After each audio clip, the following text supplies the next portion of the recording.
Elliot Eastman was a 26-year-old man from Vermont, USA. He spent most of his early years in the tiny town of Heinsberg. Life there was calm and peaceful, but with a population of less than 600 residents, it was also quite boring. Elliot wanted to do something more with his life. So, with his love for nature and exploration in mind, he saved up some money and traveled to the Philippines near the end of 2023. He wanted to slowly make his way through the entire country and witness its beauty firsthand. But just a couple months into his trip, he met a local woman named Carisha Jayla. The two started dating and got married just a few months after that in July of 2023. Then in January 2024, Elliot started posting videos on YouTube documenting his life in the Philippines with his wife. His videos were simple, without any over-the-top music or crazy editing effects, but they felt authentic and real, allowing him to amass a small but dedicated fan base. Though his content took a massive shift in May 2024 when he decided to move to the beachside village his wife was from in the Cebuco municipality. Unfortunately, it wasn't long before this spiraled into the worst decision he'd ever make. You see, Cebuco is part of what's known as the Red Zone in the Philippines. Put simply, this is the most dangerous section of the country, especially for foreigners. Armed robberies, kidnappings, and even murders are not uncommon in this region, with over 40 Westerners going missing there in just the last decade.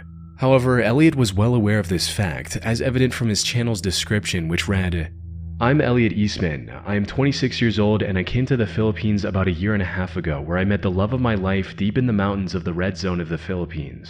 I will be showing you my day-to-day life as the first and only foreigner to have ever lived here in Cebuco for a long period of time."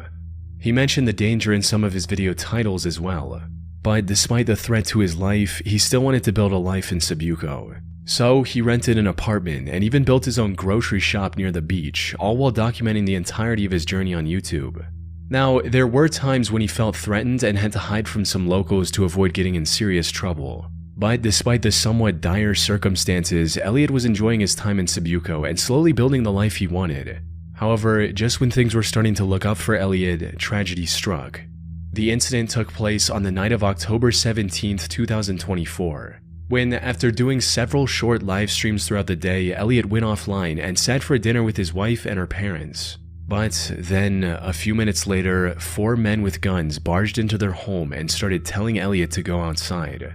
These men were also wearing outfits similar to those of the Filipino police, likely in hopes of making Elliot more cooperative. Elliot, however, saw through their disguise and tried to run away. Unfortunately, that's when things went from bad to worse. One of them opened fire and ended up shooting Elliot twice, once in the leg and once in the abdomen. They then dragged him onto the speedboat they had docked near their home and sped off into the darkness. This was the last time anyone saw Elliot alive. By the time the police launched a search and rescue mission, the kidnapper's boat was nowhere to be found. The investigation then went on for nearly a month until the 12th of November. But when the police eventually located the kidnappers, they were forced into a shootout, resulting in 3 of the 4 culprits losing their lives. And while they did manage to arrest the last kidnapper, it was already too late. According to the kidnapper, Elliot succumbed to his injuries when he was on the speedboat. So the kidnappers simply threw his body overboard to hide the primary evidence of their crime. Unfortunately, the police were unable to locate his remains and pronounced him officially dead in December of 2024. However, one question still remained unanswered. Why? Why did these 4 criminals target Elliot? Well, the simplest explanation is also the most likely one. They just wanted to kidnap him for ransom. Carisha even had a first-hand experience with this, as back in high school, one of her Canadian classmates was kidnapped and held for a ransom of $50,000 US. That said, there's also a second potential explanation that has to do with Elliot's side business. You see, while operating his grocery store, Elliot also started lending the locals money for 20% interest. A local loan shark likely saw him as a competitor and sought to eliminate Elliot before he took away any more of his business. This would also explain why the intruders were so quick to open fire if they wanted to hold him for ransom. Regardless of their motive, the end result was the loss of a young man trying to make a life for himself with his wife in a foreign land.